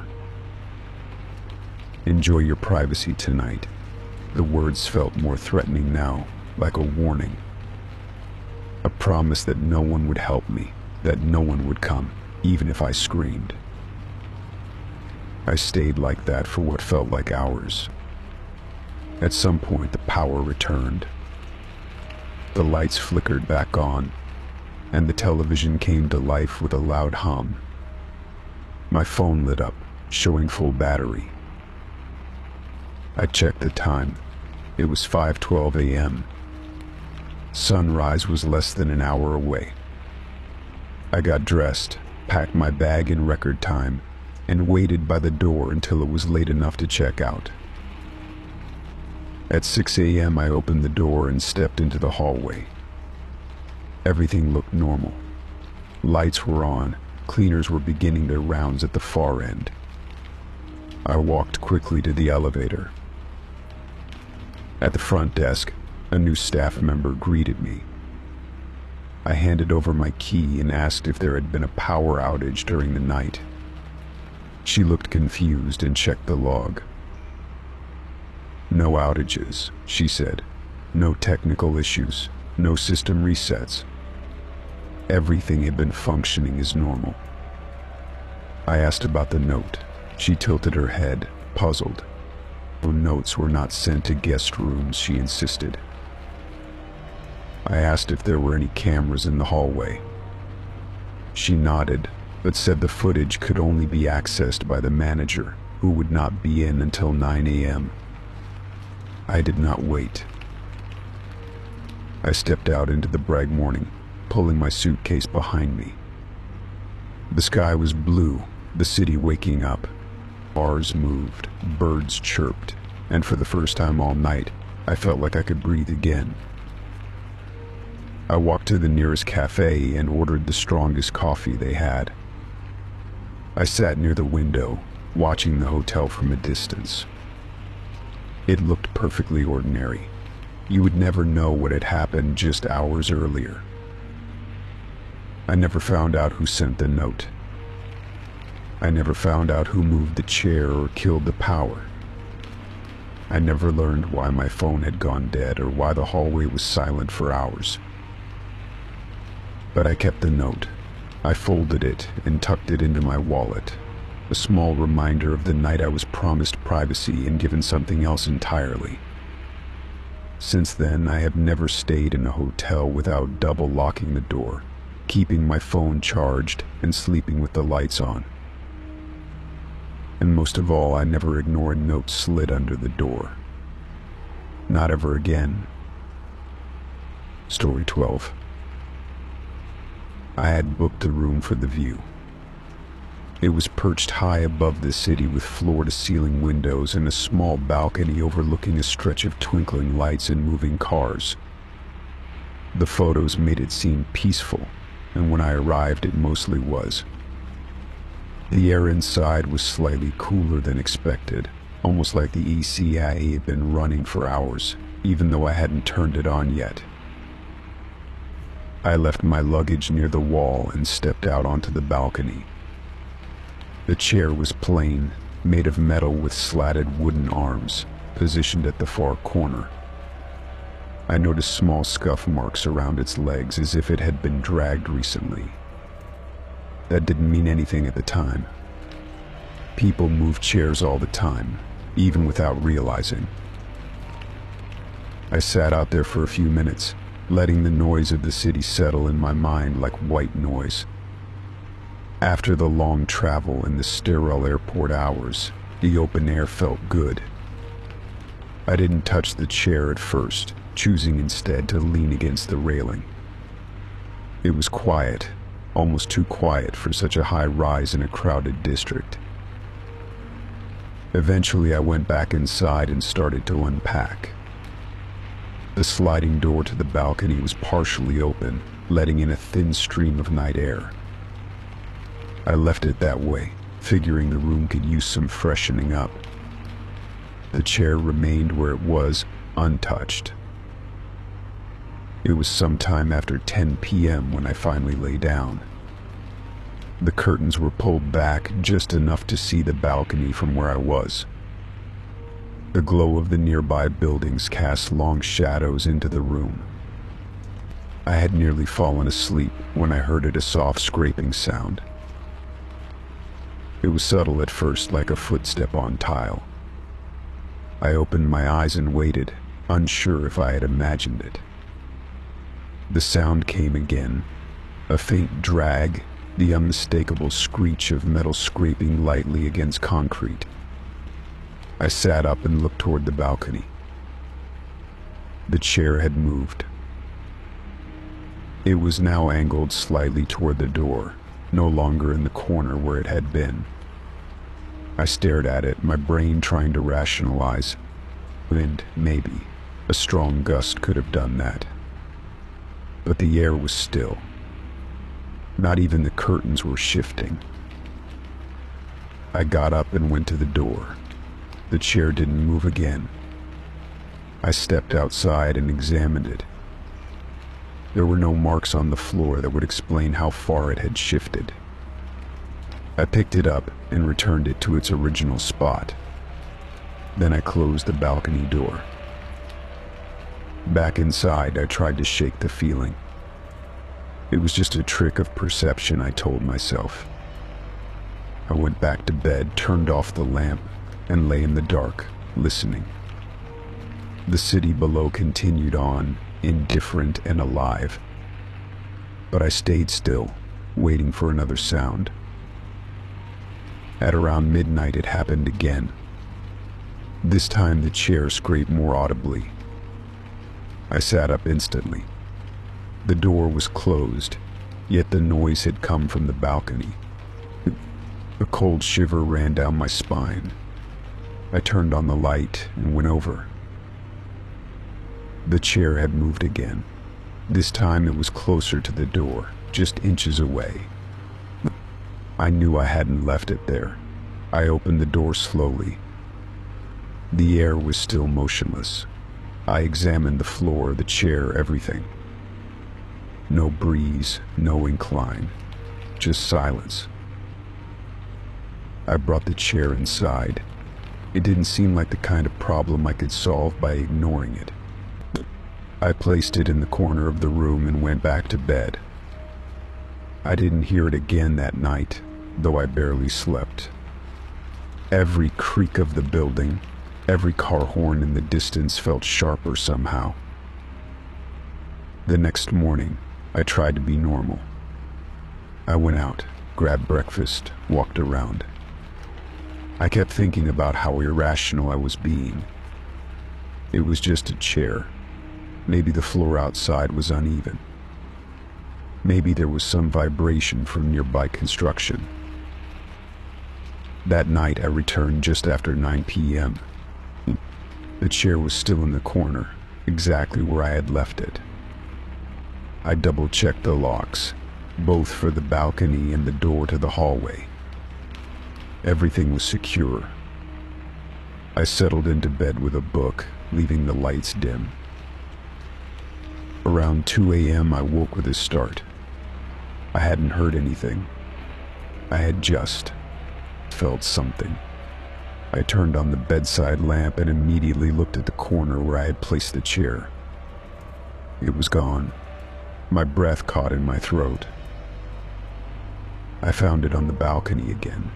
Not just outside, but positioned perfectly facing the sliding door, directly aligned with the bed. As if someone had been watching. I ran to the door. Locked. I opened it slowly, stepping out. I examined every inch of the railing, the corners, the floor. There was nothing. No sign of forced entry. No footprints, no scratches, no handprints on the glass. I brought the chair inside again. This time I placed a towel under each leg so I could hear if it moved. Then I set up my phone on the desk, propped up with the camera facing the chair. I turned on the sleep app to record any sounds and left the light dimmed low. I lay in bed wide awake, staring at the ceiling.